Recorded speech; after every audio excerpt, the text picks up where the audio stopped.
And our space age society is worldwide. The Chinese are launching rockets into space. The Russians are doing it. The Europeans are doing it. We're doing it. And we learn from one another, and we compete with one another. And today we still cannot make bronze as hard as steel. Somebody in the past did. We see in biblical times that they were artificers in brass and iron. All right, now in Iran, bronze works of art containing arsenic.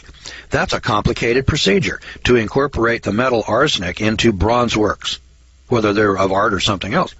In Rome, valves up to 80 pounds made of zinc-free, lead-rich, anti-corrosion, anti-friction tin bronze. These are water valves. These people had pipes. Now let me show you something. I'm a plumber. When I go into a house and I plumb this house, we used to use, in this country, steel pipe. Galvanized steel pipe. But when we had a valve, we made it out of brass. We still do. It's true, you can get plastic valves, but that's cheap John trash. If you want a good valve to regulate water or steam, you use brass valves. A brass valve will survive. The steel won't. The steel will corrode. It rusts. In fact, when you plumb a house with steel pipe in 30 years, you have to come back and repair it at the least. In 60 years, those steel pipes will be totally plugged up. You've got to replumb the house. That's why we've gotten away from steel pipe. It's expensive, hard to work with. It plugs up. It corrodes. It rusts. It develops leaks. And not too long a period of time either, 20, 30 years. That's why we've gone to copper and plastic, because it lasts longer. How long do you think plastic is going to last in an archaeological dig? Why, plastic is cheap trash. Why, that stuff disintegrates in the sun, for crying out loud. All right. Now, aluminum and platinum. In China, 297 AD, an aluminum belt, 85% pure. Aluminum metal ornaments, almost pure. Aluminum, boys and girls, is made from electricity. I mean, that's telling you something. That's 297 AD in China. These people are making aluminum. In Pakistan, an aluminum cup and thimble have been uncovered. And in Ecuador, an aluminum harp, box, and other objects. In Ecuador, rolls of intricately figured sheer metal in rolls 15 to 30 feet long, composed of smaller 4-foot sheets, artfully riveted together, of gold, a unique untarnished silver, and an unknown alloy with the appearance of aluminum.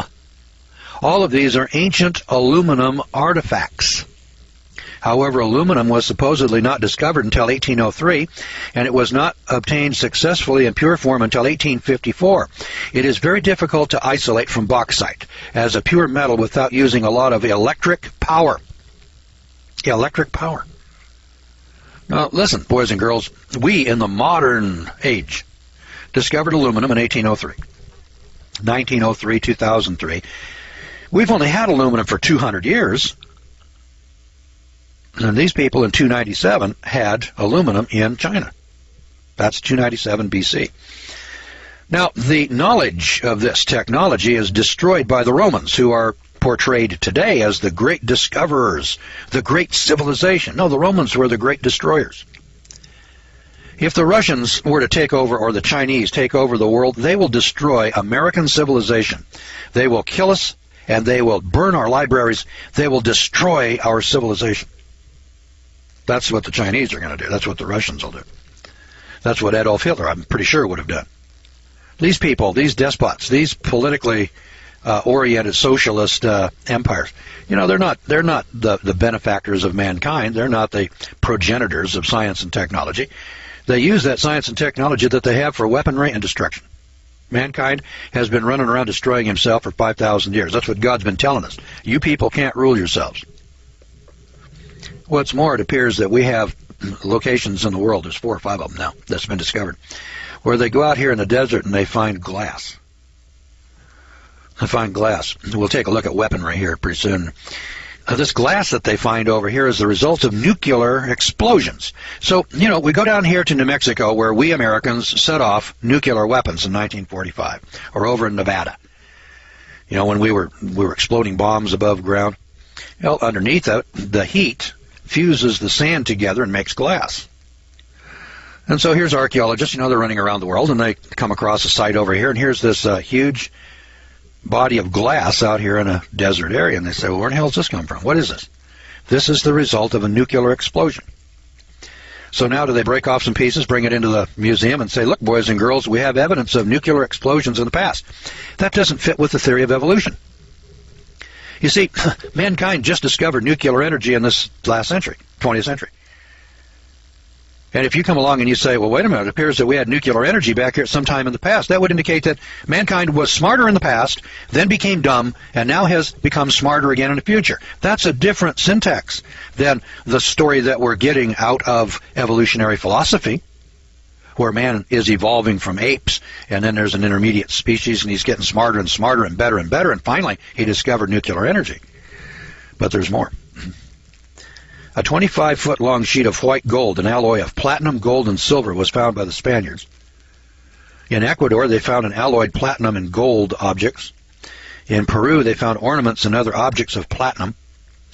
Europeans did not learn how to alloy this hard, very high melting, 1773 degrees centigrade mineral until 1804. All right, now hang on a second now. Down here in Peru, these Indians, we look upon these Indians, they tell us they were savages. They've got platinum that melts at 1700 degrees. They've alloyed it with gold and other metals. We couldn't do that until 1803. Well, how in the hell did the Spaniards get hold of this stuff already alloyed by these Indians over here? I'll tell you how. They came over here and they found an advanced civilization, and they destroyed it. Somebody's going to say, well, how in the hell could they destroy an advanced civilization? Take a look at the United States of America. We're on the precipice of being destroyed. Look at the Roman Empire. It was a great civilization. It was a great empire. They ruled the world, and they were destroyed by the barbarians, for crying out loud. Take a look at Egypt, an advanced civilization, greatest nation in the world, destroyed. Every advanced civilization in the history of man has come and gone. That's the bottom line. The barbarians destroy the civilizations because the civilizations become overgrown and weak. Politically, economically, physically. Keep in mind again, Europeans did not learn how to alloy this hard, very high melting mineral until 1804. Now it requires either a high heat furnace and forced air pumps, or alternatively, powder technology, only used in space technology since about 1966. Other metals. In Bactria, Afghanistan, 2nd century BC, nickel content coins of a metal which can only be extracted from its ore by complicated procedures. How in the hell do these backwards Afghanis over here have nickel content coins? And then in Egypt, non-corrosive iron, arms which did not rust. Such instruments were reported by the Arab historian Ibn Hokum to have been buried in vaults. This is non-corrosive iron. Now we have something like that today. They use it on the highways, and you'll see that it's a rust color. It's steel that is unpainted, but because of the alloys that they have put in it, it doesn't rust. It looks rusty, but it's not rust, and it's not rusting. That's fairly modern, and yet the Egyptians have got it or had it back in their civilization. Now that tells you something.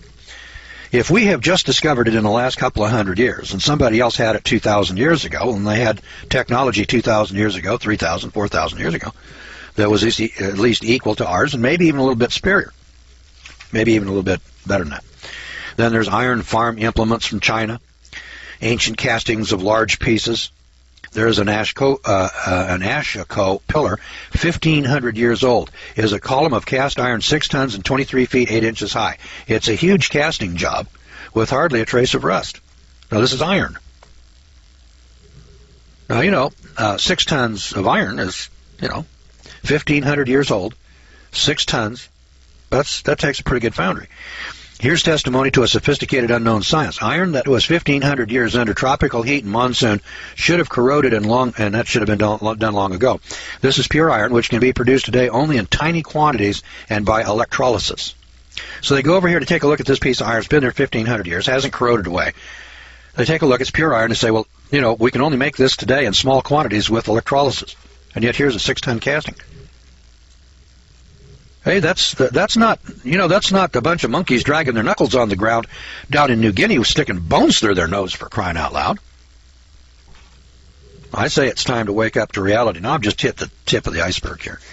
If you'd like to get a copy of the book so that you can get all of the metallurgy sites around the world, then go to bravenewbookstore.com. It's the easiest place to go. Just get on the website, bravenewbookstore.com, and they can sell you a copy of the book. You can probably find it. It's published here in 2004. I think this volume came from Brave New Bookstore. No, I'm not going to say that positively. They sent me about 20 or 30 books up here they wanted me to review. And this may be one of them, or it may have come from some other source. So bravenewbookstore.com, or you can go to Barnes & Noble or somebody else. Remember, this is Dead Men's Secrets, and the author is Jonathan Gray. Hey, I'm out of time, kids. We're going to have to leave it right there. Let me give you a final reminder here that you have been listening to the Law Hour and Editorial Review, and we're sponsored by the Gordon Law School of Isabella, Missouri. Now, the Law Hour is heard 7 days a week here in the United States. We're heard worldwide over the Internet daily. If you'd like more information about the Law School and the Law Hour, then please go to our website. Remember, that's georgegordon.org.